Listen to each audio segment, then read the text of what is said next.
fala assim: o que era desde o princípio, o que vimos com os nossos olhos, o que temos contemplado, e as nossas mãos tocaram da palavra da vida.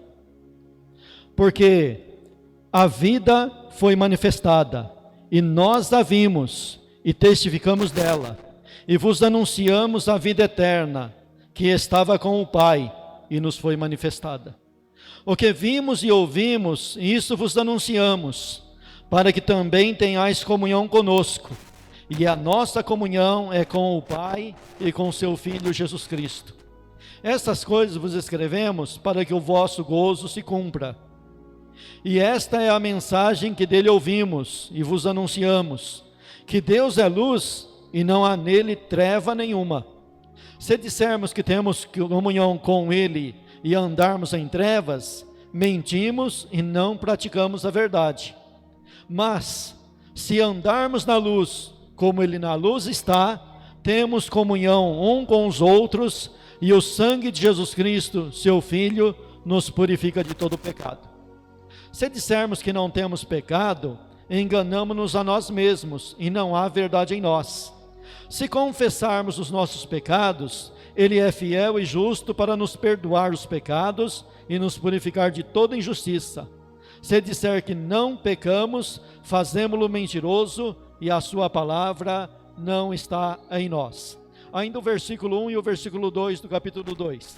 Meus filhinhos, essas coisas vos escrevo para que não pequeis. E se alguém pecar, temos um advogado para com o Pai, Jesus Cristo, o justo. E ele é a propiciação pelos nossos pecados, e não somente pelos nossos, mas também pelos de todo o mundo. Amém? Os irmãos podem tomar assento. Primeira epístola de João. Essa carta, ela não identifica o seu autor. Então, como dizemos que foi o apóstolo João que a escreveu? Quem diz isso é a tradição.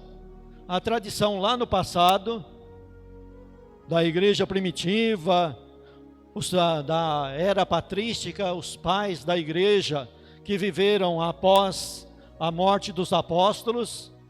Então esses homens deram testemunho que foi o apóstolo João que escreveu. E nós aceitamos. E nós então vamos por esse caminho, que foi o apóstolo João que escreveu esta carta. Finalidade da carta, o tema central da carta: defender que você tenha a vida eterna. Defender que quem pertence a Cristo tem a vida. De maneira bem simples, bem categórica, de maneira simples, ele defende que através da fé da pessoa, essa pessoa recebe a Cristo, e recebendo a Cristo tem vida eterna. Simplesmente assim. Ele é simples. Se bem que quando você vai folhear a carta, a fé que ele defende é uma fé que produz, não é uma fé morta, é uma fé que está de mãos dadas com a obediência, mas é a fé que dá a vida eterna para aquele que acredita em Cristo. Nós temos aqui nessa carta um princípio, que eu chamo de princípio da testemunha, aonde se estabelece testemunhas. Preste bem atenção que no texto, ele sempre escreve na terceira pessoa e no plural. Quando ele usa o sentido de testemunha, ele está usando no sentido plural. Porque Jesus Cristo citou a própria lei, dizendo assim, olha, que o testemunho de dois homens, ninguém acrescenta e nem anula.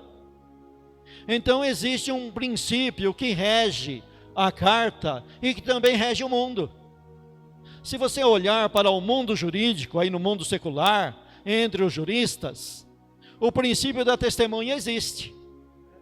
Olha, pega um juiz, estudou não sei quantos anos direito, e depois de muito ralar, depois de muito estudar, e de uma vida muito exemplar no meio jurídico, ele se torna um juiz. e num determinado julgamento lá, ele tem que pautar o julgamento dele lá, dentro de uma palavra de uma testemunha. Então, testemunha é uma peça-chave no mundo jurídico, e também é uma peça-chave no mundo espiritual. No mundo jurídico aí, quando se tem uma testemunha, as pessoas que vão interrogar essa testemunha, os advogados que vai tentar contradizer essa testemunha, tentam de todos os meios levar essa testemunha a cair numa contradição. Também se ataca, principalmente quem assiste os filmes americanos de Hollywood, é muito comum atacar a idoneidade da testemunha. É muito comum isso aí. Quem assiste filme sobre esse tema jurídico sabe do que eu estou falando. Se ataca a idoneidade da testemunha. Ora, então, se nós formos a partir para esse princípio aí, nós vamos anular as testemunhas também bíblicas. Porque se você já notou que todo personagem bíblico, a Bíblia não esconde o erro deles. A Bíblia não amansa e não alisa para o erro deles. Então, para que isso não venha a acontecer no mundo espiritual, o próprio Deus, o próprio Filho de Deus e o próprio Espírito Santo se coloca como testemunha. Quem é que vai derrubar? Quem é que vai contradizer? Quem é que vai apontar um erro? Jesus Cristo chamou todos para si e fez um desafio. Quem é de vocês que no meio de vocês me convence de pecado? Quem é que pode falar um erro contra mim? E ninguém podia falar nada contra Cristo. Bom, dito isto, como introdução, vamos analisar esse texto. Porque esse texto que eu li é um testemunho. Não é algo inventado, é algo que foi testemunhado. Alguém presenciou e escreveu para você. Você não está diante de um escrito que é invenção do homem, que é invenção de uma mente brilhante, que é um filósofo brilhante, que é uma pessoa de uma imaginação muito fértil. Não. Os escritores da Bíblia, principalmente esses apóstolos, eles são testemunhas oculares do fato. Então, aqui nesse início de carta, ele começa o texto dele dizendo assim, olha, o que era desde o princípio. O interessante é que ele começa a carta de uma maneira bem simples, mas ao mesmo tempo bem complicada. Ele apenas cita, olha, o que era desde o princípio. E o que é desde o princípio? Esse homem pescador, simples de formação, começa a sua carta e também começa o seu evangelho com um tema bastante complicado, que é o tema da eternidade. Ele está aqui se referindo a uma pessoa que é o Senhor Jesus Cristo, que nasceu segundo a carne, mas porém a sua origem é antes desse nascimento. A sua origem é antes da criação do mundo. Aqui ele fala de maneira bastante resumida, pois é uma carta, mas no Evangelho de João, ele tem mais espaço e ele escreve um pouco mais sobre isso. E ele começa então, no Evangelho de João, a entrar na história da criação.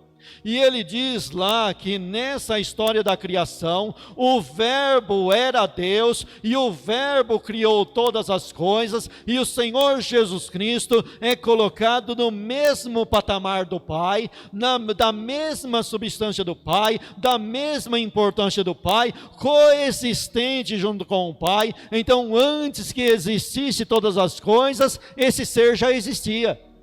É isso que ele está dizendo aqui, ó, o que era desde o princípio. O princípio tem um início, mas o que era não tem um início.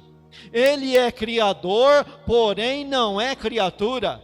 Ele cria todas as coisas, mas ele é incriado. É isso daí, é um mistério que nós aceitamos como eternidade. A eternidade não tem começo e nem tem fim. E nós não temos muito o que explicar, nós aceitamos e recebemos isso por fé, e acreditamos nisso, e continuamos acreditando, porque Deus colocou essa fé em mim e em você. Então ele começa assim, olha, o que era desde o princípio, agora ele vai entrar na situação de testemunha. O que vimos com os nossos olhos, presta atenção aqui, que ele está colocando no plural, o que vimos, não é o que eu vi, é o que nós vimos, ou seja, não é ele sozinho, tem mais alguém que viu junto com ele, e que pode colocar o ombro do lado dele e dizer, é verdade, nós vimos isso aí junto com você. Então nós estamos diante aqui de, pelo menos, no mínimo 11 pessoas, no mínimo 11, porque Judas a gente pode deixar de lado, mas nós podemos colocar alguém no lugar de Judas, a igreja, Atos dos Apóstolos coloca, e nós podemos colocar mais do que 12 de pessoas que tiveram o privilégio de ver Cristo em carne aqui na terra. Por isso que ele diz, o que vimos, isso é diferente de nós hoje. Nós acreditamos que Jesus Cristo transformou água em vinho. Por quê? Nós temos o relato nas Escrituras, e o Espírito Santo condicionou nós para acreditarmos nesse relato. Mas é diferente de alguém que esteve lá e viu. Testemunha ocular, nesse sentido, nós não somos testemunha ocular, nós acreditamos e damos o mesmo testemunho, mas esses homens foram testemunha ocular, eles estavam lá na cena, no ato, quando Cristo realizou. Quando nós dizemos, olha, Jesus Cristo ressuscitou os mortos, ressuscitou a filha da viúva de Naim, ressuscitou Lázaro no capítulo 11 de João, nós estamos dizendo, porque nós lemos e nós acreditamos nisso, porque o Espírito Santo condicionou nós para acreditarmos. Mas é diferente do apóstolo João, Pedro, Tiago, André, Mateus e os demais. É diferente. Quando eles dizem assim, olha, nós vimos Jesus chamando Lázaro para fora depois de 4 dias, nós vimos nós caminhamos por aquele caminho, nós andamos e fomos com Cristo até lá, depois de 4 dias nós chegamos no local, o túmulo já estava fechado, já estava tudo sacramentado, tudo realizado, mas Jesus Cristo mandou tirar a pedra e disse, Lázaro, vem para fora. Eles viram e nos escreve isso. Quem é que vai anular? Embora a maioria do mundo não acredite, mas o testemunho não vai ser anulado porque alguém não acredita. Não vai ser anulado porque um ateu famoso, muito inteligente, filósofo, arquiteto, benfeitor, faz o bem, dá esmola e tudo mais, mas ele não acredita. O fato dele não acreditar não vai anular o testemunho. Bem pelo contrário, o testemunho foi dado e vai trazer salvação ou juízo. O interessante é que o testemunho, o evangelho, é uma espada de 2 fios, que de um lado salva e de outro lado condena. Quem acredita recebe salvação e quem não acredita recebe condenação. Mas ele diz aqui, olha, nós vimos. Só que ele não fica só nisso. Ele é bem detalhista, ele começa com pormenores. O que vimos com os nossos olhos. É diferente do camarada que teve um sonho. É diferente dos profetas do passado. Embora o profeta do passado teve uma visão, e eles foram testemunha também, teve a visão, mas aqui os apóstolos estão num degrau mais alto do que os profetas. Jesus mesmo defendeu essa ideia, dizendo assim, olha, bem-aventurados os vossos olhos que vê o que vocês veem, porque muitos justos no passado desejaram ver e não puderam. Sabe por que não puderam? Porque naquele tempo não tinha a medida da graça igual foi dada em Cristo. Existia uma graça na lei, existia uma graça nos profetas, existia uma graça nos patriarcas, mas não era no mesmo grau e na mesma altura de graça sobre graça colocada em Cristo, que está defendido no Evangelho de João. Bem-aventurados os vossos olhos, porque vocês estão vendo coisas que os justos no passado desejaram ver e não puderam ver. Bem-aventurado porque vocês ouvem coisas agora que os justos no passado desejaram ouvir e não puderam ouvir. Sabe por quê? Os profetas no passado falavam de coisas que eles não entendiam, não compreendiam, mas só era sussurrado no ouvido deles que eles estavam falando de coisas para o futuro, que haveria um grupo no futuro que iria desfrutar de tudo aquilo ali, e eles eram apenas mordomos daquilo que foi dado para a igreja primitiva e depois para nós no tempo presente. Então os apóstolos têm um degrau mais alto de testemunho. É tanto que é dado para eles no futuro, em termos escatológicos, 12 tronos para se sentar, para julgar as 12 tribos de Israel. Enquanto a igreja vai julgar os demônios e o mundo, os apóstolos israelitas terão o direito de sentar em um trono para julgar as 12 tribos de Israel. Sabe que julgamento para o povo de Israel vai ter, mas não é a igreja que vai julgar, é os 12 apóstolos do Cordeiro. Então eles têm um patamar mais alto, eles viram. É diferente dos profetas do passado e é diferente de nós do presente. Eles contemplaram, eles viram. Mas só não é só isso. Ele diz aqui, o que temos contemplado. O que é contemplar? Vamos fazer uma comparação. A irmã passou numa vitrine e viu um vestido, e foi para casa, e começou a pensar naquele vestido, e ela voltou lá, e ficou olhando para o vestido. Primeiramente ela viu, depois ela foi contemplar o vestido. Contemplar é ficar várias horas olhando para a mesma coisa, ao ponto de chegar e entrar em um transe, ao ponto de chegar, olha, pega bem um exemplo no Novo Testamento, 3 apóstolos, Pedro, João e Tiago, Jesus separa eles e leva eles até o monte da transfiguração, ali eles tiveram uma contemplação. Presta bem atenção numa coisa, faça uma comparação com Isaías 53 e com esse texto aqui. Isaías 53, o profeta Isaías lá, ele profetiza assim, dizendo assim, olha, quem creu na nossa pregação? Nós olhávamos para ele e nenhuma beleza víamos. Sabe que existiu um grupo dentro de Israel que viu todos os milagres, viu tudo, mas não contemplou? E eles olhavam apenas para Cristo, mas não via beleza e nem formosura.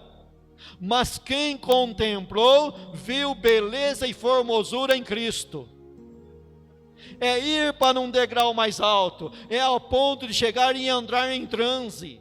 É ao ponto de chegar no monte da transfiguração e começar a não dizer coisa com coisa e ser repreendido. Para de falar, para de dizer coisas desconexas.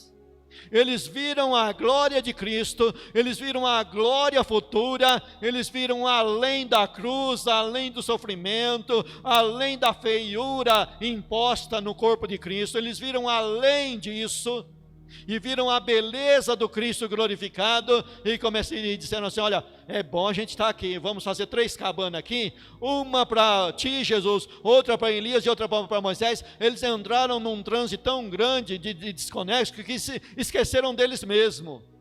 Ver a beleza de Cristo é esquecer de si mesmo, é esquecer do eu, é esquecer de mim, é ver, contemplar a beleza de Cristo. Eles contemplaram a beleza de Cristo, e todos que acreditaram em Cristo, contemplaram a beleza de Cristo. É alguém que fica olhando admirado, demorado, eu estou me apaixonando. É aquele namorado que começa a olhar para a moça, e não tira mais a moça da cabeça. até ir lá e pedir a moça em casamento, eu quero me casar com ela, eu estou apaixonado por ela. É mais ou menos essa comparação de contemplação. Nós contemplamos. É como diz o hino, é ficar extasiado, é ficar boquiaberto, é ver a beleza de Cristo, mas não a beleza terrena. Terreno ele não tem beleza nenhuma beleza nele víamos para que o desejássemos. Mas quando olhamos a beleza espiritual, então entra o desejo, eu quero. Enquanto eu não saciar esse desejo, eu não paro, eu quero. Foi isso que eles viram. Mas não é só isso. E as nossas mãos tocaram da palavra da vida. Lembra daquele caso lá de Tomé? Interessante que a gente critica Tomé, o homem não tinha fé. Mas nós também não temos. Ninguém é diferente de Tomé. Abraão também não era diferente. Leia a história de Abraão. Se Deus fosse cumprir a promessa dele na vida de Abraão, dependendo da fé de Abraão, Cristo não teria nascido. Se Deus dependesse da fé de Sara para ela ter um filho, Isaac não nascia. Abraão não acreditou, deu risada. Sara acreditou, deu risada e ainda mentiu, falou que não riu. Fizeram lá um complô, fizeram lá uma gambiarra e arrumaram um filho com a escrava Agar, porque não acreditaram na promessa. E ainda Deus foi lá falando, não, eu ainda vou abençoar esse Ismael aí também. Eu vou abençoar o teu filho Isaac e vou abençoar o teu filho Ismael também. Não é o teu erro que vai atrapalhar a minha obra, não. A minha obra vai continuar. Você vai pagar o preço por causa do erro, e o preço é pago até hoje, mas a minha obra vai ser realizada. Então aqui, João está falando, olha, eu toquei, olha, Tomé diz, olha, se eu não tocar, eu não acredito. Estavam dando testemunho para ele, estavam testemunhando. Mas se você pegar as mulheres que deram testemunho, a princípio elas acreditaram? Também não. A princípio não. É tanto que Jesus manda elas ir falar, mas de imediato elas não falam. O medo tomou conta, e o medo gera incredulidade, a incredulidade gera medo, e a princípio elas não foram falar. Depois Deus deu graça e elas venceram o medo, e venceram a incredulidade. Mas o texto aqui é nos dado para acreditar, para crer, mas ele é nos dado por quê? Porque nós temos o problema da incredulidade. Não foi diferente com os heróis da fé. Os heróis da fé tiveram os momentos de incredulidade. Os apóstolos, se Deus dependesse dos apóstolos, ele não iria cumprir a promessa, porque todos eles foram incrédulos. Não é só Tomé, a gente ataca Tomé, mas os outros 11, os outros 10 foram incrédulos também. Mas eles viram, contemplaram e tocaram, e depois vai se consertando, vai mudando. Deus é gracioso e vai nos dando graça, e vamos acreditando mais. A cada luta, a cada experiência, a cada problema vencido, nós vamos melhorando na fé, nós vamos crescendo na fé, até chegar à estatura de varão perfeito. E aqui está escrito assim, aquele que começou a boa obra em vós, há de terminá-la até o dia de Cristo. Você vai chegar no céu perfeito, mas porém, você tem os seus altos e baixos aqui. E isso que está escrito aqui, é para nos ajudar, é para nos agarrar. Você já passou por aquele momento da vida que você ora para Deus assim, Senhor, me dá uma promessa para mim me agarrar, para mim não desviar da fé? Eu acredito que você já passou, eu já passei. Momentos da vida que eu orava para Deus, Senhor, me dá uma palavra para mim me agarrar. Me dá uma tábua, uma boia, algo para mim me agarrar. E aí Deus vem e traz uma palavra, e traz um texto, e traz um testemunho de alguém, traz a vitória de alguém, uma bênção que alguém recebeu, e nós somos revivificados na fé, nós somos avivados na fé. Então ele diz assim, olha, o que nós tocamos, nós apalpamos, nós chegamos bem pertinho e tocamos nele. Hoje nós não temos isso, mas nós temos as Escrituras. Hoje nós podemos tocar nele também pela fé. Nós podemos contemplar a beleza dele pela fé. Nós podemos ver algo pela fé. E nós vamos caminhando. E aí no versículo 2 ele vai dizer assim, ó, porque a vida foi manifestada. Sabe o que quer dizer isso aqui? Vamos fazer então um parêntese para dar uma palavra de um teólogo. O que é teologia? Teologia para o teólogo é uma ciência que estuda Deus. Embora o mundo secular no Brasil não reconheça teologia como ciência, mas existem países que reconhecem. E o teólogo tem a teologia como uma ciência. Então ele diz assim, olha, teologia é uma ciência que estuda Deus. Aí ele abre um parênteses e diz assim, mas toda ciência pega algo material e leva para o laboratório para estudar. O historiador pega fontes de pesquisa, o cara na área científica pega um vírus, pega o vírus aí para estudar, é sempre algo material e leva para a sua bancada, leva para o seu laboratório, leva para o seu escritório, para a sua mesa e vai fazer um estudo aprofundado daquilo ali. Aí o teólogo fala assim, olha, mas isso, nós não podemos fazer isso com Deus. Deus não é uma matéria, Deus é invisível, Deus é inacessível, Deus está num patamar muito mais alto, está acima de nós, é transcendente, e vai por aí afora. Existem vários termos teológicos para falar sobre isso. E aí, o que nós fazemos? Nós vamos estudar o quê? Não é um pedaço de chapa, de alumínio, de cobre, ou de uma outra coisa que nós levamos para o laboratório. Aí ele diz assim, olha, então nós vamos estudar aquilo que Deus permite que ele seja estudado. Ou seja, é a autorrevelação. Ninguém conhece a Deus se Deus não tomar a iniciativa e se revelar para essa pessoa. É isso que ele está dizendo aqui, ó. A vida foi manifestada. Ou seja, Deus se deixou achar. Deus se mostrou, Deus tomou a iniciativa, desceu até aqui na terra e se apresentou ao homem e deixou ser estudado pelo homem. Aí o teólogo fala, agora nós podemos estudar Deus. Então vamos estudar aquilo que ele se auto-revela. E qual que é a maior auto-revelação de Deus? A encarnação de Cristo. Você começa a estudar Deus na natureza, você estuda Deus na criação do homem, no próprio homem, mas a maior revelação de Deus é a encarnação do Verbo. Jesus se fez carne e habitou no nosso meio.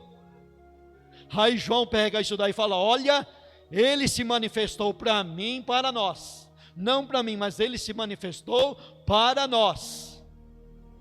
E é isso que nós estamos falando para vocês. Não estamos inventando nada, não estamos criando nada. Isso daqui que ele vai falar aqui, ó, o que vimos e ouvimos, isso vos anunciamos. Porque a vida foi manifestada, e nós a vimos e testificamos dela, e vos anunciamos a vida eterna, que estava com o Pai e nos foi manifestada. Aí no versículo 3 ele diz aqui, ó, o que vimos e ouvimos, isso vos anunciamos, para que também tenhais comunhão conosco. Então eu não vou inventar nada. Paulo, Pedro, João, Tiago, os apóstolos não inventaram nada. Assim como Cristo disse que ele não inventou nada. O próprio Jesus Cristo deu testemunho dizendo assim, olha, conforme o Pai me falou, isso eu vos falo. A minha doutrina não é minha, a minha doutrina eu tenho ouvido ela do Pai. Eu não inventei a minha doutrina. E João então pega esse ensinamento de Cristo e vai pelo mesmo caminho de Cristo e diz, olha, eu não inventei nada, o que eu ouvi, eu estou falando para vocês. O que eu vi, eu estou falando para vocês. O que eu contemplei, eu estou falando para vocês. E qual que é o objetivo de tudo isso? Sabe qual que é o objetivo? Simples. Para que vocês tenham comunhão conosco. Olha, presta bem atenção aqui, que ele fala na terceira pessoa, ele fala no plural. Ele não fala no singular, ele fala no plural. Para que vocês tenham comunhão conosco. E aí ele emenda, e a nossa comunhão é com o Pai e com o seu Filho Jesus Cristo. Então vocês tendo comunhão conosco, os apóstolos, a nossa comunhão é com o Pai, significa que vocês vão ter comunhão conosco e com o Pai. É impossível ter comunhão com Deus e não ter comunhão com a igreja. Uma coisa está atrelada à outra.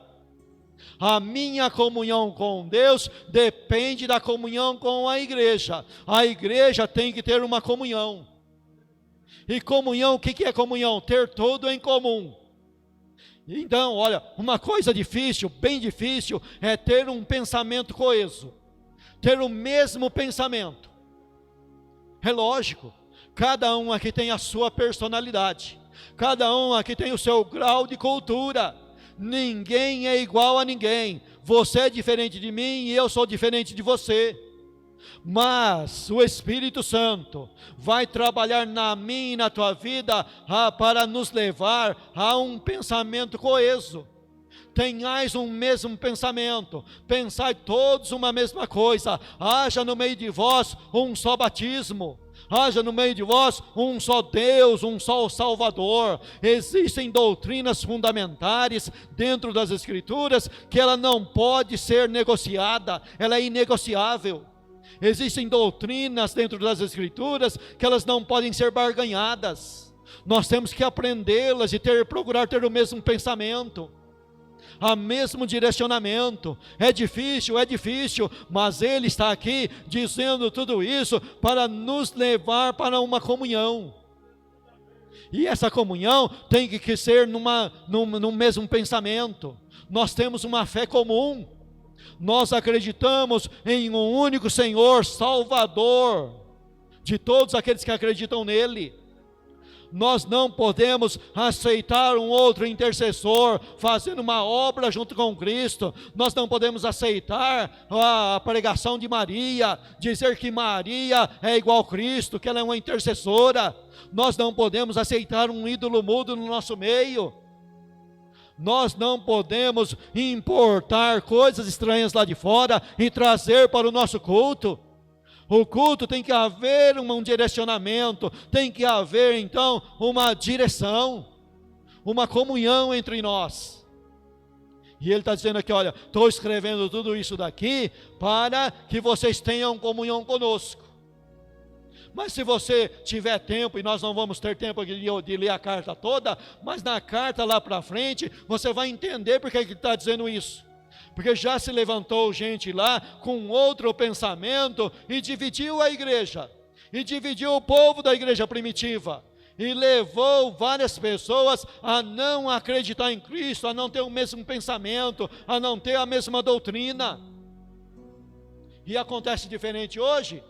Hoje é a mesma coisa, somos tentados de dia e de noite a importar elementos estranhos para dentro do nosso culto, e deixar de lado a doutrina dos apóstolos.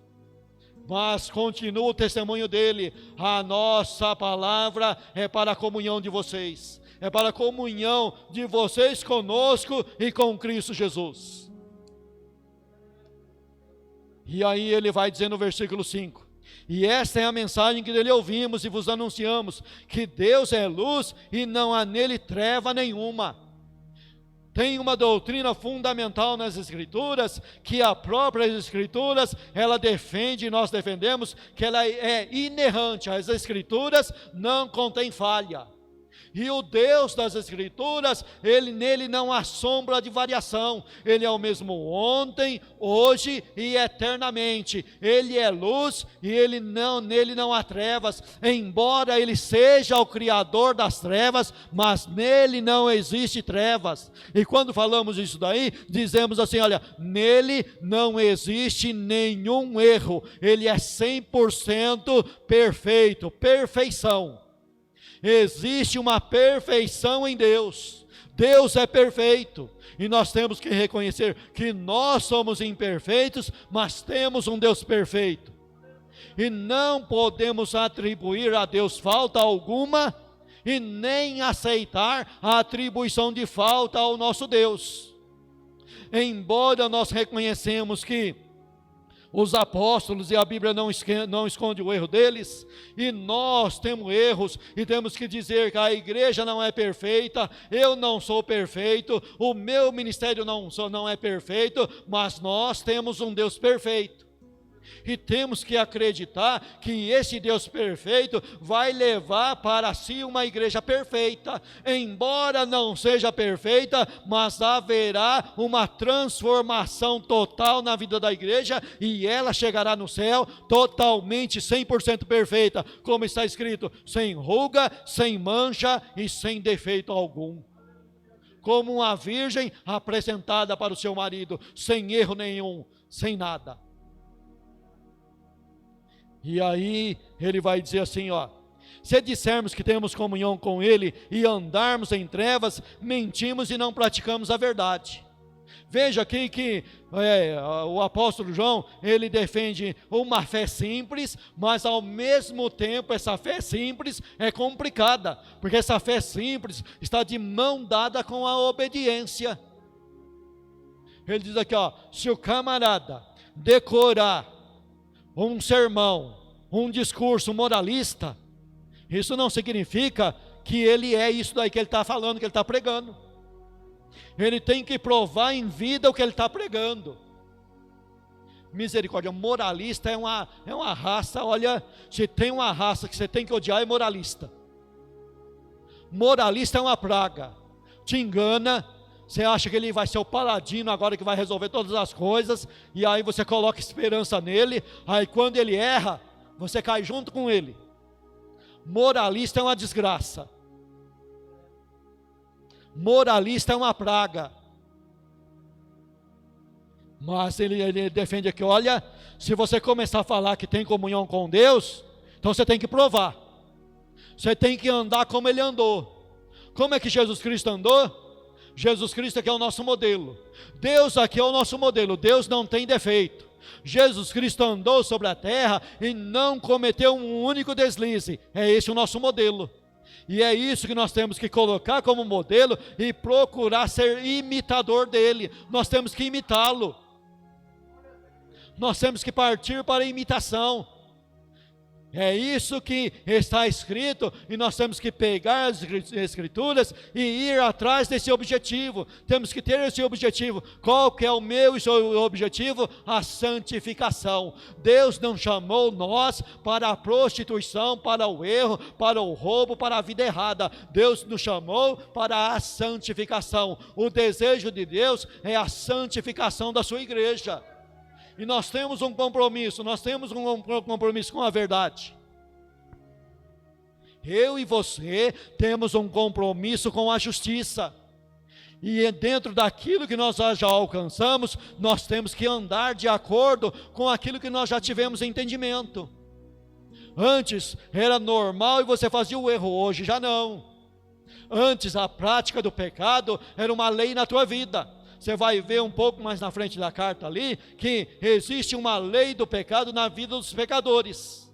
Mas na vida do salvo, existe uma outra lei, que é a lei da santificação, que é a lei da verdade, que é o testemunho da verdade. E nós então devemos andar por esse caminho de santificação.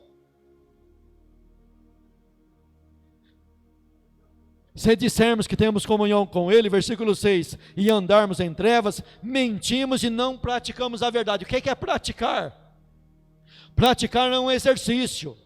Se você for fazer uma caminhada do dia para a noite de 1 hora, você não aguenta. Se você for correr então 1 hora, da noite para o dia, você não aguenta. Você precisa buscar uma sabedoria em quem entende de exercício físico e ir de maneira paulatina e cada dia aumentando um pouquinho. Então a prática da justiça não é da noite para o dia que você vira santo. Não é da noite para o dia.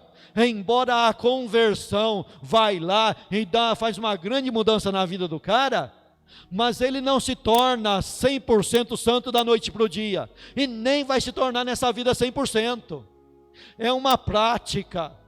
Antes o pecado era uma prática, agora o pecado não é uma prática para nós. O pecado é um acidente de percurso.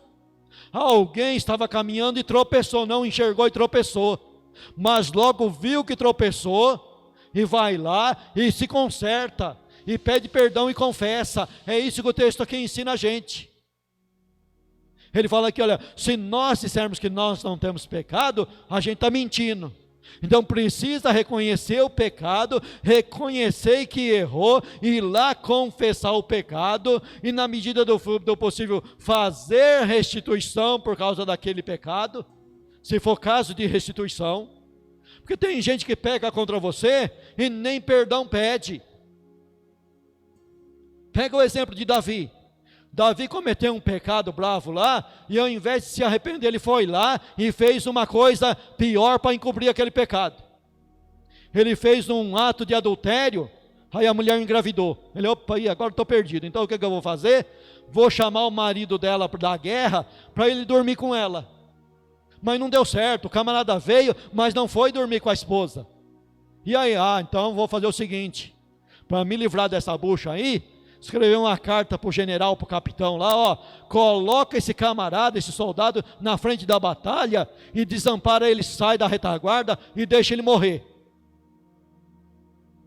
Cometeu um assassinato usando outras pessoas. E tem gente que acha que fazendo isso vai ficar livre. Não foi eu que fiz, alguém que fez no meu lugar. Induz outra pessoa a fazer o erro e acha que vai sair impune.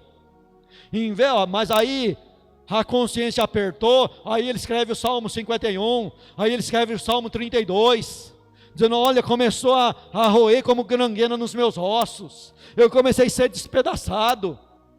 É a consciência falando, bem-aventurado aquele que é vivificado na consciência. A consciência começa a atormentar, a consciência vai lá e atormenta. Mas está cheio de crente ímpio por aí, faz o erro contra você, te encontra na rua, te beija, e como diz o presbítero Juninho, faz de conta que não aconteceu nada, não fez nada, não pede perdão, não procura restituir, não está nem aí. Mas aqui o texto diz assim, olha, se nós dissermos que não temos pecado, nós mentimos e a verdade não está em nós. Mas se a gente reconhece, a gente confessa o pecado, e Jesus Cristo é o advogado fiel e justo para perdoar todo pecado. Então nessa comunhão que nós temos, nós descobrimos uma coisa importante e terrível. Tem o pecado que está atrapalhando a comunhão. O pecado mancha a comunhão. Você, quando entrou na igreja, você não teve aquela sensação que todo mundo era correto, era certo, e caiu do cavalo? Rapaz, quando eu cheguei na igreja, sabe aquele primeiro amor, que você chega, e logo nos primeiros meses me deram uma rasteira, rapaz. O crente me deu uma rasteira, que não foi fácil. Mas você entra, sabe, igual diz lá o nordestino barriga verde, você entra na igreja e acha, né, a irmã Cida é mestre nisso aí, hein? Não de dar rasteira nos outros, mas de tomar rasteira. A irmã Cida sabe o que eu estou falando. A irmã Cida deu conselho, não vai, olha, toma cuidado. Eu sei da história. Toma cuidado, não é bem assim. Nem tudo que brilha é ouro. É igual aquela música sertaneja, eu pensei que era ouro, mas era bijuteria. Toma cuidado. O pecado atrapalha a comunhão, e começa comigo e com você que tem sinceridade na igreja, começa com a nossa própria vida. O pecado atrapalha a comunhão, precisa ser tratado o pecado no nosso meio, e o pecado então precisa ser confessado. Existe alguém que derramou sangue na cruz do Calvário para perdoar o nosso pecado do passado e do presente. Então é só eu pecar e ir lá pedir perdão. Mas espera aí, a vida no presente não é isso. O pecado é um acidente de percurso, não é uma prática. A prática é a santidade para mim e para você. Nós não somos praticantes do pecado, nós não somos ministros do pecado. Nós somos ministros de Cristo defendendo a verdade, e você é a igreja de Cristo defendendo a verdade. Você tem que lutar contra o pecado. O pecado que tão de perto nos rodeia, está escrito lá em Hebreus capítulo 12, deixando todo o embaraço que tão de perto nos rodeia, corramos com paciência a carreira que nos está proposta. Sabendo de uma coisa, que até agora vocês não combateram até o sangue, combatendo contra o pecado. Vocês não foram resistindo até o sangue, vocês ainda não chegaram nesse ponto. Quando ele escreveu isso aí aos Hebreus, o autor da Epístola aos Hebreus, ele estava escrevendo a um povo que estava perdendo seus bens por amor a Cristo. Mas foi dito para eles: vocês ainda não chegaram ao ponto de derramar sangue, ainda não. Vocês não chegaram ao ponto de mártir, ainda não. Ainda não estão colocando a espada no pescoço de vocês, não. Não, ainda não está nesse ponto. E pode chegar nesse ponto, pode chegar nessa perseguição. E nós temos que ficar firme, porque nós não somos aquele que recua, mas nós prosseguimos para o alvo, para a frente. Nós lutamos contra o pecado. Eu e você temos que lutar contra o pecado, a começar na tua vida. É engraçado que tem uma comparação muito antiga, dizendo assim, né, que foi 2 caras para o culto, 2 adoradores foram para o culto, um levando uma pá e outro levando uma enxada. O que tinha a pá na mão, o pregador estava pregando lá, uma palavra de exortação, e o camarada com a pá na mão, dizia assim, ó: opa, Deus, fala mesmo, essa daqui é por irmão fulano e tal. Pegava com a pá e jogava por irmão. Aí, ó, as irmãs que tem língua comprida: ô Deus, fala mesmo, essa é para a irmã fulano e tal, e jogava para ela, o que tinha a pá na mão. Mas o que tinha a enxada fazia o contrário, a enxada puxa para si, e ele dizia: ó Deus, fala mesmo, e puxava para si, fala mesmo, e puxava para si. Sabe qual que é a moral da história?